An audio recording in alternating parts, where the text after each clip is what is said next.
Memahami peh tanah dan tabel ppm parts per million mineral untuk kebutuhan tanaman sangat penting dalam pengelolaan pertanian dan pertanaman. Berikut adalah penjelasan tentang fungsi dan pentingnya pemahaman terhadap kedua hal tersebut. Peh tanah mengukur tingkat keasaman atau kebasaan tanah. Skala peh berkisar dari 0 hingga 14, di mana peh 7 dianggap netral. Jika peh di bawah 7, itu menunjukkan keasaman yang lebih tinggi, sedangkan jika peh di atas 7, itu menunjukkan kebasaan yang lebih tinggi. Fungsi memahami peh tanah antara lain. Menentukan ketersediaan nutrisi, peh tanah mempengaruhi ketersediaan nutrisi bagi tanaman. Beberapa nutrisi penting seperti nitrogen, fosfor, dan kalium NPK memiliki ketersediaan yang optimal pada peh tertentu. Misalnya, tanaman kebanyakan membutuhkan peh tanah yang netral untuk memperoleh nutrisi secara efisien. Menentukan aktivitas mikroorganisme tanah yang penting untuk kesuburan tanah dan siklus nutrisi juga terpengaruh oleh peh.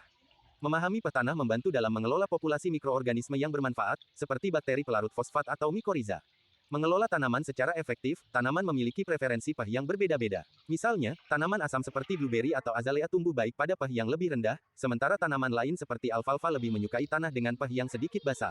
Memahami peh tanah membantu dalam pemilihan jenis tanaman yang tepat dan pengelolaan yang efektif. Tabel ppm mineral kebutuhan tanaman. Tabel ppm mineral adalah tabel yang memberikan informasi tentang kebutuhan nutrisi tanaman dalam satuan ppm. ppm merupakan unit pengukuran yang menunjukkan jumlah partikel nutrisi per 1 juta partikel tanah atau larutan.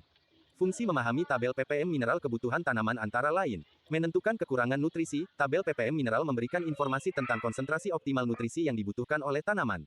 Dengan memahami tabel ini, petani dapat mengidentifikasi kekurangan nutrisi dalam tanaman dan mengambil tindakan korektif yang tepat. Mencegah kelebihan nutrisi juga dapat berdampak buruk pada pertumbuhan tanaman. Dengan memahami tabel ppm mineral, petani dapat menghindari memberikan terlalu banyak nutrisi yang dapat menyebabkan masalah seperti toksisitas atau pencucian nutrisi tanah. Mengoptimalkan pemupukan, tabel ppm mineral membantu dalam merencanakan dan mengoptimalkan pemupukan. Dengan memahami kebutuhan nutrisi tanaman, petani dapat menyusun program pemupukan yang tepat sesuai dengan persyaratan spesifik tanaman mereka. Dengan pemahaman yang baik tentang peh tanah dan tabel ppm mineral, petani dapat mengelola tanah dan nutrisi dengan lebih efektif, meningkatkan produktivitas tanaman, dan mengurangi kerugian yang disebabkan oleh kekurangan atau kelebihan nutrisi.